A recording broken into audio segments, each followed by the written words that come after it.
mengenai tentang politik hukum pada zaman pra-kemerdekaan. Nah, baiklah, saya akan memandu berjalannya diskusi atau presentasi kita pada siang hari ini.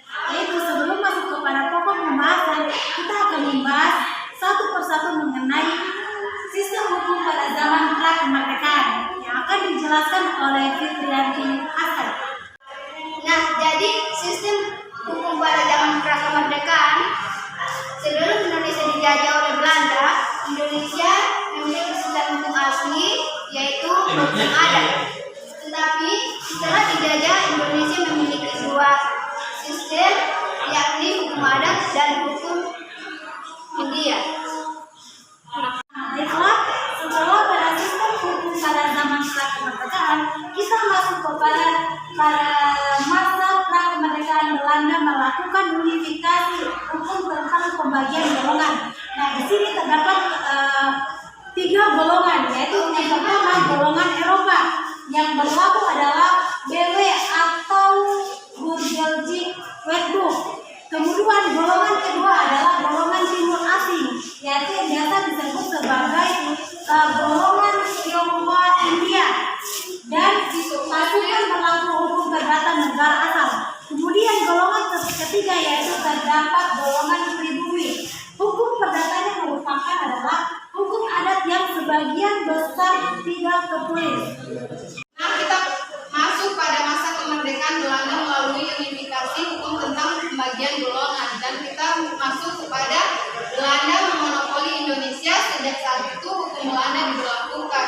Hukum Belanda diberlakukan ada dua di pusat pemerintahan, yaitu Batavia, hukum adat untuk daerah.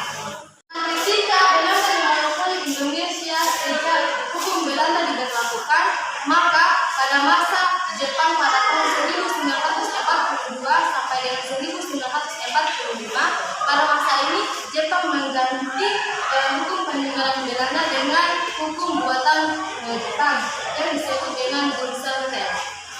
Maka segala peraturan yang diberlakukan pada zaman Belanda harus diberlakukan pada masa Jepang. Setelah itu, pada zaman pra-kemerdekaan, Politekkes melakukan penelitian hukum adat dimulai sejak tahun 1906 dan selesai pada tahun 1991, menentukan hukum adat Indonesia diartikan sebagai hukum non-stasioner yang sebagai dasar adalah hukum kebiasaan atau hukum Islam. Oke, baiklah teman-teman, setelah dilakukan penjelasan kembali mengenai politik hukum pada zaman pra-kemerdekaan, sekarang kita masuk pada poin terakhir, yaitu mengenai tentang analisis hukum yang dilakukan pada zaman pra-kemerdekaan. Nah, yang menjadi pertanyaan, adakah analisis hukum atau politik hukum pada zaman pra-kemerdekaan tersebut? Nah, menurut analisis kami, politik hukum pada zaman pra-kemerdekaan sebelum Belanda masuk ke Indonesia itu masih menggunakan hukum adat, di mana hukum adat tersebut ditaati oleh masyarakat Indonesia setempat. Karena hukum adat pada masa itu adalah hukum yang tertinggi di kalangan masyarakat.